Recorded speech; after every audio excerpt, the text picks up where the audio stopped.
बार करते होगा तो नहीं होगा तो एक नया एक्सपीरियंस ही मिलेगा। बाराबंकी को एक नई पहचान दिला, जो मैंने एक आग जलाई थी वो मसाल बन के सभी लोगों के बीच में प्रेजेंट हो रही है कि लोग देख कर ही एक दूसरे को चीज़ें करते हैं कि भैया इस फील्ड में अच्छा कर रहे हैं तो हम भी करेंगे, लेकिन मेहनत काफ़ी ज़्यादा है, कोई चीज़ शॉर्टकट नहीं है। जिसको चीज़ें समझ में आती वो इज्जत करता है, जिसको नहीं समझ में आती उसके लिए तो सब चीज़ें बेकार आई है। नमस्ते, मैं वात्सल्य और आप देख रहे हैं स्वधर्म। इस वक्त मैं मौजूद हूं उत्तर प्रदेश के बाराबंकी ज़िले में और आज हम जिस व्यक्ति का इंटरव्यू लेने जा रहे हैं वो एक कलाकार है। नाम अपना लिखते हैं वो सुमित वर्मा स्केच गुरु और इंस्टाग्राम पे इनके 47,000 से अधिक फॉलोअर्स हैं, यानी इनको हम इन्फ्लुएंसर का टैग दे सकते हैं। तो सुमित जी, सबसे पहले स्वधर्म पे आपका बहुत बहुत स्वागत है। बहुत बहुत धन्यवाद भैया जी। तो हमने इंस्टाग्राम पे आपकी स्केचेस वगैरह देखी हैं, आपको अवार्ड्स वगैरह मिल चुके हैं। 2022 में आपने इंडिया बुक ऑफ रिकॉर्ड्स में अपना नाम दर्ज कराया है अपने स्केच के लिए। उस स्केच के बारे में सबसे पहले आप बताएं। जी बिल्कुल, मैंने जो है लाल बहादुर शास्त्री जी का एक 7500 स्क्वायर फीट में एक 3D आर्टवर्क जो है प्रेजेंट किया था। और क्योंकि क्या होता है कि गांधी जी को तो सभी प्रेजेंट करते हैं, लेकिन मैंने सोचा मैं उनको भी प्रेजेंट करूं अपने आर्ट के माध्यम से। सो ये मेरा मोटिव था और कहीं ना कहीं पहली बार मुझे इतना बड़ा आर्ट वर्क करना था, एक्सपीरियंस कोई था नहीं, तो मुझे काफ़ी ज़्यादा मेहनत लगी उस चीज़ को बनाने में, उस चीज़ को ऑब्ज़र्व करने में। लेकिन कहीं ना कहीं जो मेहनत थी हमारी सफल रही और वो जो कैरेक्टर था लाल बहादुर शास्त्री जी का वो मैं ला पाया। कितना साइज़ बताया आपने? 7,500 square feet. 7,500 square feet 3D artwork आप बता रहे हैं। 3D आर्टवर्क बहुत शानदार, बहुत शानदार। तो इसके लिए फिर आपको क्या क्या अप्रिशिएशंस मिले थे? यही कि उसमें हमारे बैकग्राउंड में जो है, क्योंकि पहले इतना बजट भी नहीं होता है बड़ी चीज़ों को करने के लिए, और कहीं ना कहीं उसमें रहना और लाइट वगैरह की व्यवस्था, तो आकाश पटेल रुद्र भैया है जिन्होंने हमारा पूरा सपोर्ट किया था।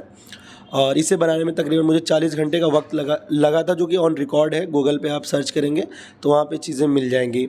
एंड इसके साथ में मैंने जो यहाँ पे मटेरियल यूज़ किया था, इसमें मैंने लाइमस्टोन पाउडर का और ये जो स्टेनर कलर होता है जो हम एक्रेलिक कलर के साथ यूज़ करते हैं, उस कलर का मतलब इन दोनों का यूज़ करके मैंने इस आर्टवर्क को कंप्लीट किया था।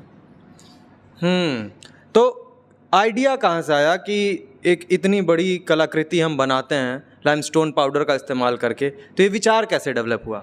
एक्चुअली जिसे हम लोग सोशल मीडिया यूज़ करते हैं और कहीं ना कहीं अब फील्ड में चीज़ें दिख जाती हैं, अगर आप उस फील्ड को देखते हैं तो कहीं ना कहीं आपके फीड में आ जाता है कुछ वैसा। तो ऐसे ही मेरे सामने एक आर्टिस्ट का आर्टवर्क आया था, तो मैंने सोचा क्यों ना मैं भी ट्राई करूं। और मैंने समझ लीजिए एक बहुत बड़ा वो था मेरा डिसीजन कि मुझे करना है, और कोई मेरे साथ में नहीं खड़ा हुआ था, सिर्फ भैया थे जो सपोर्ट कर रहे थे, बाकी सारी चीज़ें मुझे ही करनी थी। तो मैंने कहा चलो एक बार करते, होगा तो नहीं होगा तो एक नया एक्सपीरियंस ही मिलेगा। तो बस वही मोटिवेशन था कि मैंने किसी को देखा, फिर मुझे रियलाइज़ हुआ कि मुझे भी करना चाहिए वो चीज़। ठीक है। इंटरेस्ट आपका इस फील्ड में है, बाकी आप बचपन से थोड़ा बहुत देख के समझ के चीज़ों को आप धीरे धीरे आगे बढ़ते गए। तो बाराबंकी ज़िले में आप रहते हैं, यहीं पे आप काम करते हैं, तो कैसा माहौल है यहाँ पे आर्ट वर्क को लेकर के? आप स्केचिंग करते हैं तो उसको लेकर के यहाँ पे आपको कितना सपोर्ट, कितना प्यार मिलता है, और आपको क्या लगता है कि क्या कमियाँ हैं जो और बेहतर हो सकती हैं?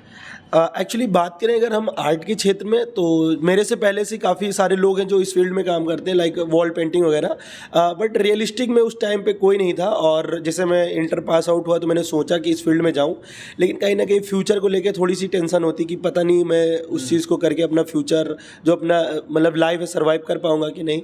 लेकिन फिर मैंने सोचा चलो ठीक है, इसी फील्ड में आते हैं और बाराबंकी को एक नई पहचान दिलाते हैं। तो और रही बात प्यार करने वालों को, तो मुझे इंस्टा पर मेरा ब्लॉग भी अच्छा लोग देखते हैं, मेरी ड्राइंग को भी अच्छा लोग सपोर्ट करते हैं, और मेरे आने के बाद बहुत सारे बच्चे हैं जिनके अंदर ये टैलेंट था, वो लोग जो है अब आगे बढ़ रहे हैं, आर्ट के क्षेत्र में हो या किसी भी टैलेंट के क्षेत्र में, सिंगिंग हो, डांस हो, सभी के क्षेत्र में लोग बढ़ने लगे। और ब्लॉगिंग तो स्पेशली बहुत सारे लोग आ चुके हैं। तो कहीं ना कहीं अच्छा लगता है कि जो मैंने एक आग जलाई थी वो मसाल बन के सभी लोगों के बीच में प्रेजेंट हो रही, तो अच्छा लगता है चीज़ें।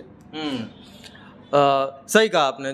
जनरली यही होता भी है कि हम 10वीं 12वीं पास करते हैं और उत्तर प्रदेश के टियर 2 टियर 3 शहरों से हम आते हैं, तो हमारे वहाँ तो बिल्कुल यही होता है कि बस साइंस ले लो, मैथ्स ले लो, बायोलॉजी ले लो, नहीं तो थोड़े कमज़ोर हो तो कॉमर्स ले लो, निकलो नौकरी पकड़ो। वहाँ पे आपने स्केच चुना जो कि बिल्कुल कम सुनने में आता है, और बाराबंकी जैसे शहर में, जो कि एक छोटा शहर है मैं मानूंगा, लखनऊ के नज़दीक है, लेकिन मैं जैसा देख पा रहा हूँ लखनऊ में भी शायद उस तरीके का इतना वृहद माहौल अभी डेवलप हुआ नहीं है इस आर्ट वर्क को लेकर के, राइट। तो ऐसे में आप यहाँ पे आए, आपने शुरू करा, व्लॉगिंग आप करते ही हैं जहाँ पे आपको व्यूज़ अच्छे खासे आते हैं। सो उसके अलावा आप कह रहे हैं कि और यंगस्टर्स आ रहे हैं, आगे बढ़ रहे हैं, अपने आप में बहुत काबिल तारीफ़ काम है।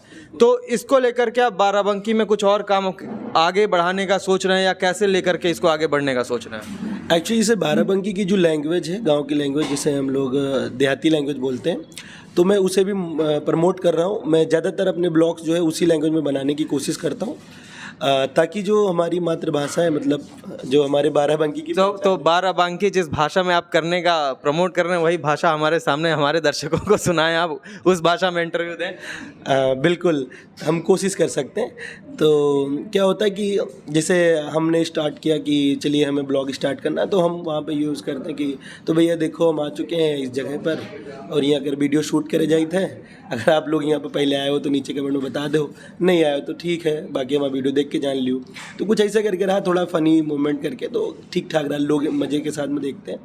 और बाकी जो जैसे अभी कुछ नए इन्फ्लुएंसर, जैसे होता है ना कि लोग देख कर ही एक दूसरे को चीज़ें करते हैं कि भैया इस फील्ड में अच्छा कर रहे हैं तो हम भी करेंगे, लेकिन मेहनत काफ़ी ज़्यादा है, कोई चीज़ शॉर्टकट नहीं है कि वो सुमित अच्छा कर रहे हैं तो हम भी लाओ करें।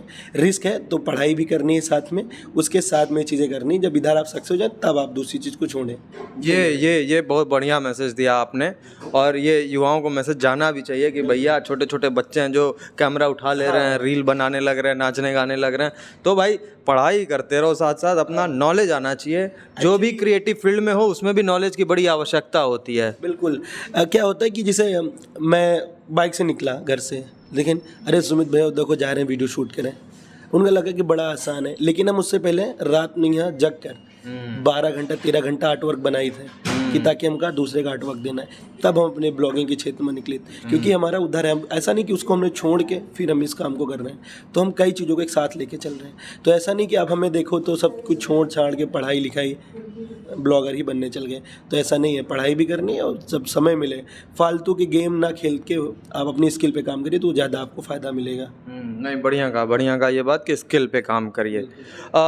और मैंने देखा कि आपने स्केचेस बनाई हुई हैं कुछ पॉलिटिशियंस के, योगी जी की स्केचेस आपने बनाई हैं, और आपने अखिलेश यादव की भी बनाई है, मोदी जी की आप बता रहे हैं आपने बनाई हैं।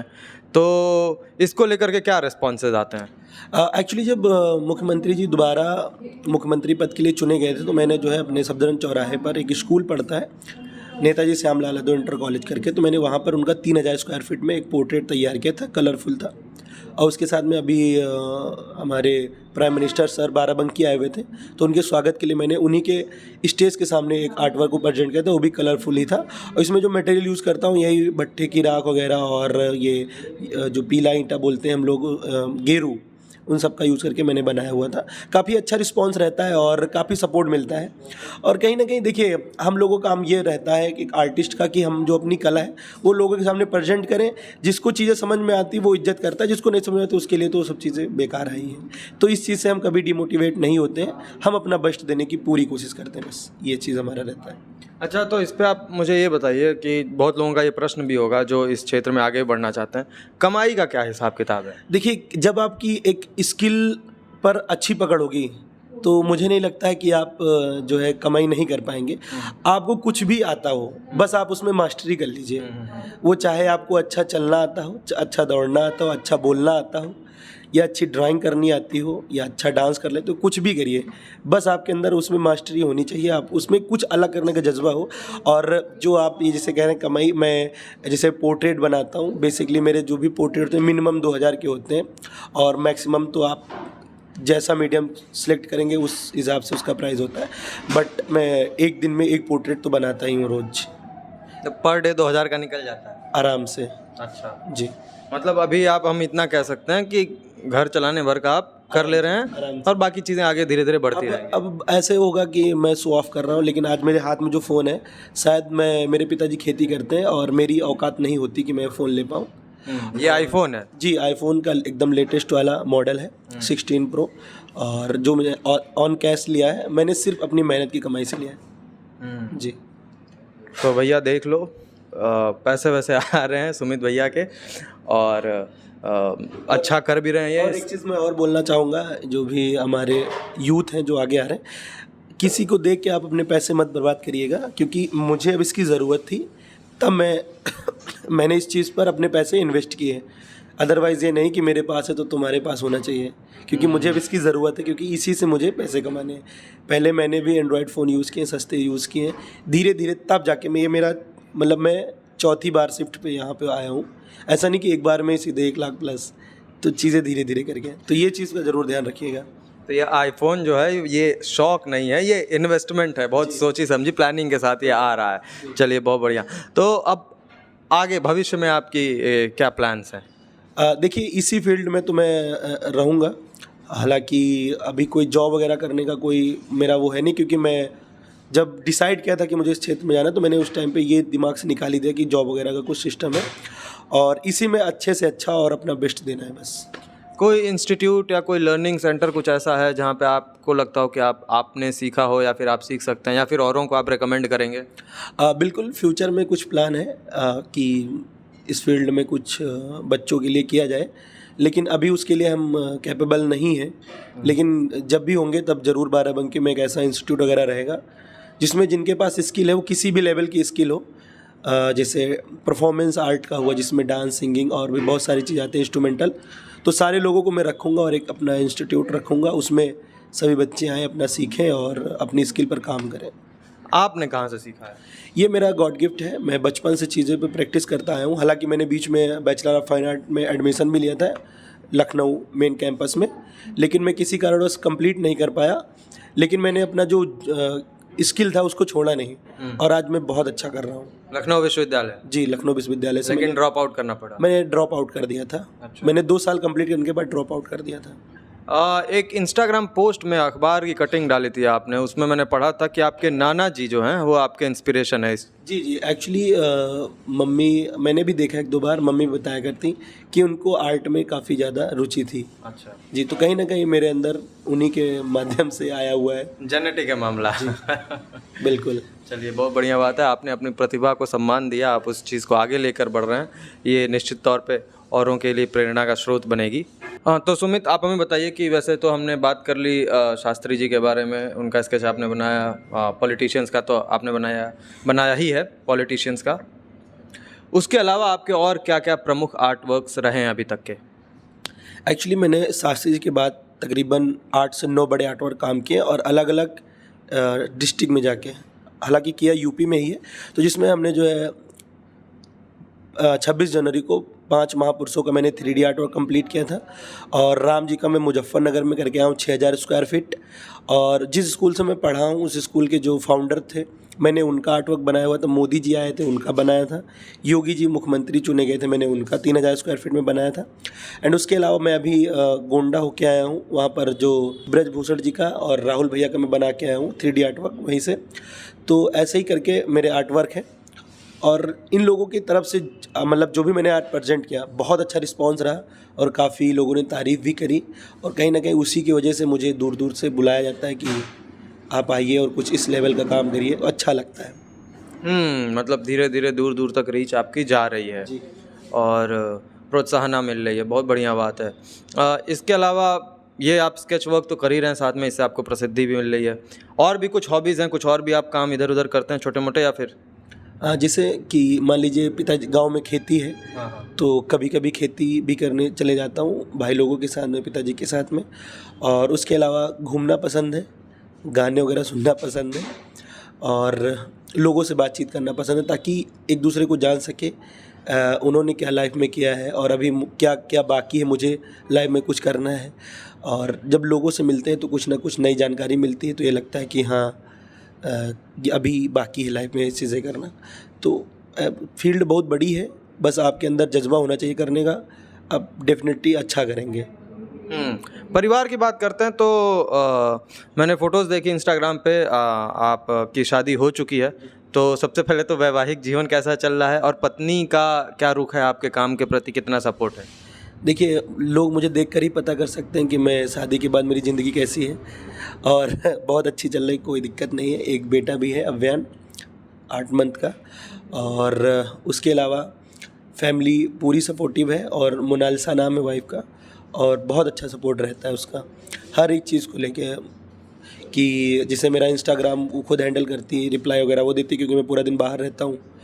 और बाकी कहीं पे बाहर आना जाना हुआ, कुछ होना हुआ, तो मैं बोल देता हूँ उसके रिसर्च कर लो, तुम मुझे बता देना, तो मैं उस हिसाब से वहाँ पर चीज़ें डील करूँगा। तो काफ़ी अच्छा सपोर्ट है, तभी शायद मैं आज यहाँ तक हूँ।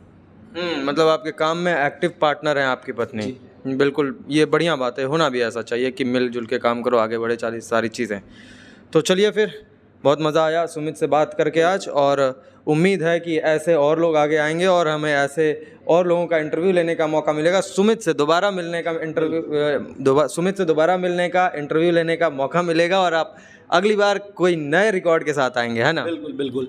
इस बार तो उम्मीद है कि गिनीज़ के लिए काम करूँ, और बहुत जल्द काम करने वाला हूँ। बस चीज़ें थोड़ी डिले हो जा रही हैं, क्योंकि उसके लिए बहुत ज़्यादा चीज़ों की ज़रूरत होती है, उसमें बहुत बड़ा माइंडसेट करना पड़ता है, और भी बहुत सारी व्यवस्थाएं हैं।